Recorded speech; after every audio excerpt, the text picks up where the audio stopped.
Gurgaon Lok Sabha seat से BJP उम्मीदवार राव इंद्रजीत सिंह चुनाव प्रचार कर लोगों के बीच पहुंच रहे हैं। इसी कड़ी में वो आज ओल्ड गुरुग्राम पहुंचे, जहां उन्होंने विकास के नाम पर वोट मांगे। साथ ही साथ दावा किया कि बीजेपी को हर वर्ग का प्यार और समर्थन मिल रहा है और लोग उन्हें ही देंगे।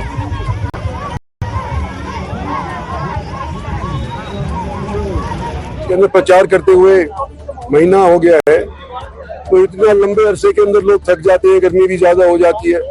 तो शायद मैं सोच रहा था कि भी जोश लोगों का कम होगा, संख्या लोगों की कम होगी, लेकिन रोज आना मैं जो देख रहा हूँ, अगला दिन पहले से बेहतर हो गुजरता है। और डेवलपमेंट के नाते हम कर रहे हैं। ये अब पुराने गुड़गांव के अंदर मैं जा रहा हूँ, वहाँ पर मेट्रो का जिक्र मैंने किया है, द्वारका एक्सप्रेसवे का जिक्र किया है, जो 9,000 करोड़ का खर्च होकर के बन चुका है, उसका उद्घाटन हो चुका है।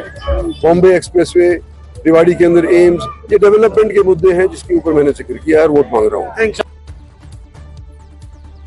और अब बात न्यूज 18 की खास पेशकश खुला अखाड़ा की करेंगे। न्यूज 18 का कारवां सोनीपत पहुंचा, जहां खुला अखाड़े में सभी पार्टियों के प्रतिनिधियों ने शिरकत की और जनता के सवालों के जवाब दिए। देखिए ये खास रिपोर्ट।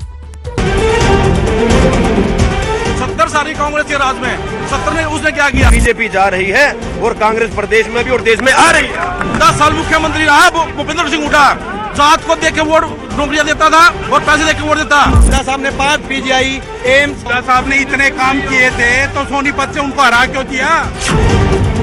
पहले आप वो बात बताओ कि आपका मन क्यों बदला? मन कोई बात नहीं, बदलता रहता है। इसका मतलब आपने बीजेपी से ये नहीं पूछा कि वो कौन सी वॉशिंग मशीन ले रहे हैं, कि चंद्रबाबू नायडू हो तो वो दूसरा धुला हुआ। इनसे पूछे केजरीवाल को कौन सी वॉशिंग मशीन में धोया इन्होंने? ये हमारी बात करते हैं।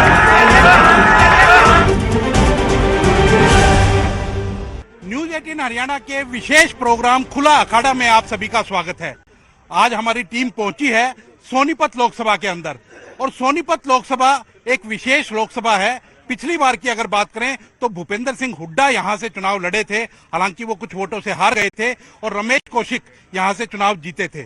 अब की बार की अगर बात करें तो यहां से सतपाल ब्रह्मचारी जो कि हैं कांग्रेस से चुनाव लड़ रहे हैं, वहीं बीजेपी की तरफ से मोहनलाल बडोली को टिकट दिया गया है।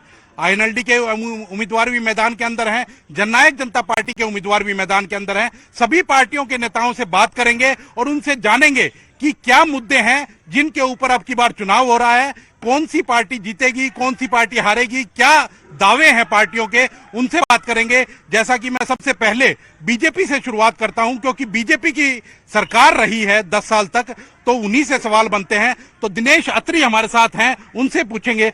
अत्री जी, आपके पिछले सांसद थे रमेश कौशिक, 2 बार से लगातार सांसद थे। अब की बार ऐसी क्या जरूरत, ऐसी क्या स्थिति उत्पन्न हुई कि उम्मीदवार बदलना पड़ गया? देखो, ये पार्टी की हाईकमान का या ऊपर वालों का फैसला होता है, जो ये नरेंद्र मोदी और अमित शाह जी, नड्डा जी का फैसला है। अब उन्होंने क्या देखा और मोहनलाल जी जो रमेश कौशिक जी थे, 10 साल उन्होंने भी डट के काम किया सोनीपत में। उन्होंने क्या काम किया?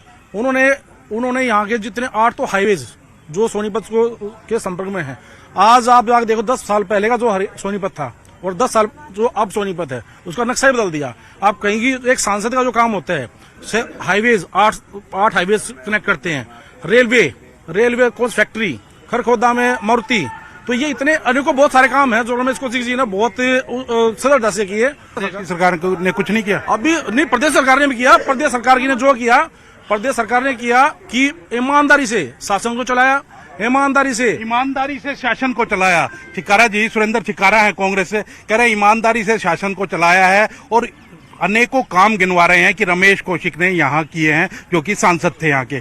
लेकिन उम्मीदवारी बदल दी आपकी बार, तो मोहनलाल बडोली आ गए।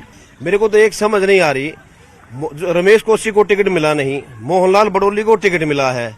बात करते हैं ये मोदी की, यहाँ से कैंडिडेट मोहनलाल बडोली, और पिछले 5 वर्ष मैं अपने साथी को बता दूं, अत्री साहब को, कि वो राई हल्के से एमएलए भी रहे हैं।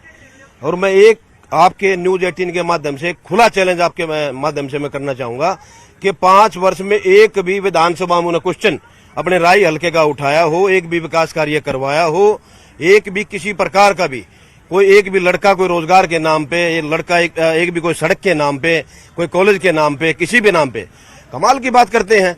मोदी के नाम पे वोट मांगते हैं, बोला जी हाईवेज बनवा दिए, ये बनवा दिए। वो गडकरी ने बनवाए, विधायक ने क्या बनवाए 5 वर्ष में?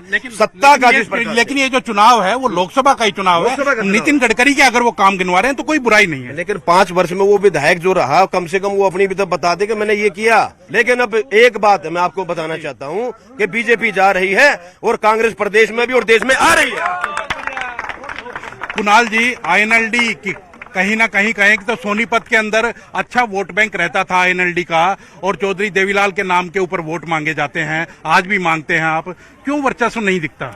देखिए, बिल्कुल इंडियन नेशनल लोकदल का जो सोनीपत में वजूद था और अब भी है, वो इसलिए है क्योंकि अगर हम बात करें इंडियन नेशनल लोकदल की, केएमपी का जो नींव की पत्थर रखी थी वो चौधरी ओम प्रकाश चौटाला जी ने रखी थी। अगर गवाना के अंदर शुगर मिल बनवाया था वो परम पूजनीय चौधरी ओम प्रकाश चौटाला जी ने बनवाया था। मुरतुल के अंदर अगर लड़कियों का कॉलेज बनवाया चौधरी ओम प्रकाश चौटाला जी ने बनवाया। आज सोनीपत के अंदर, गवाना के अंदर, खरखोदा के अंदर, गन्नौर अगर नई अनाज मंडी, नई सब्जी मंडी बनवाई चौधरी ओम प्रकाश चौटाला जी ने बनी। लेकिन लगातार पूरे प्रदेश में एक आवाज आ रही है कि इंडियन नेशनल लोकदल वजूद की लड़ाई लड़ रही है, कैसे देखते हैं आप?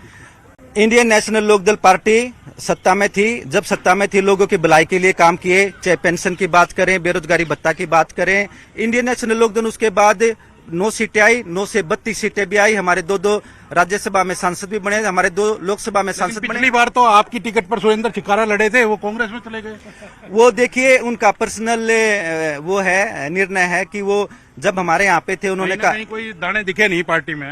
नहीं, वो सबका पर्सनल व्यू है कि वो भाई किस पार्टी में। आजकल बहुत सारे लोग हैं जो अगर हम सुबह देखते हैं वो किस पार्टी में है, शाम को किसी पार्टी में, पर जो इंडियन नेशनल लोकदल का असली कार्यकर्ता चौधरी देवीलाल जी की नीतियों में विश्वास रखता है, आज भी वो इंडियन नेशनल लोकदल पार्टी के साथ खड़ा हुआ है। जनता पार्टी से जानते हैं। हाँ जी, गुप्ता जी बताइए, जननायक जनता पार्टी तो 4.5 साल तक सरकार में रही, लेकिन जैसे ही सरकार से अलग हुई एकदम बिल्कुल बिखर गई, खिंड गई, जैसे हरियाणवी में कहते हैं। ऐसा जी, ये बिखराव हर पार्टी में होता है क्योंकि काफी लोगों की अपेक्षाएं बहुत ज्यादा होती हैं, वो हमेशा सत्ता की तरफ भागते हैं। दूसरी बात, दूषण जी सत्ता में रहे 4.5 साल, जनता ने उनको 10 सीटें दी थी, यानी 20%। सरकार में किराएदार की हैसियत से उन्होंने काम किया, लेकिन अपने एजेंडे के सारे काम उन्होंने पूर्ण करवाए सरकार में रह के। जैसे अभी मेरे बीजेपी के साथी कह रहे थे मारुति सांसद महोदय लाए हैं, मैं आपके चैनल के माध्यम से बताना चाहता हूं सांसद का कोई रोल नहीं है और ना बीजेपी का कोई रोल है। इसको लाने वाला केवल और केवल दुष्यंत चौटाला लेकर के, कहां से लेके आए अगर सांसद का और बीजेपी का रोल? हाँ, मैं बताता हूँ ना जी, हमारी सरकार में हिस्सेदारी थी, विभाग हमारे पास था। अगर बीजेपी लाने वाली थी आई तो सेंटर से ही है, सेंटर से ही आई। ना, गलत कह रहे हो आप, स्टेट से आई है। स्टेट से आई है। आप सुनिए मेरी बात पूरी। 2014 से 2019 तक बीजेपी पूर्ण बहुमत थी।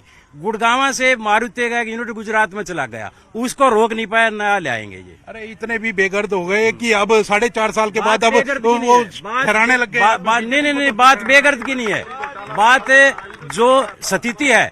जेजेपी कल भी स्पष्ट थी, आज भी स्पष्ट है और कल भी स्पष्ट रहेगी।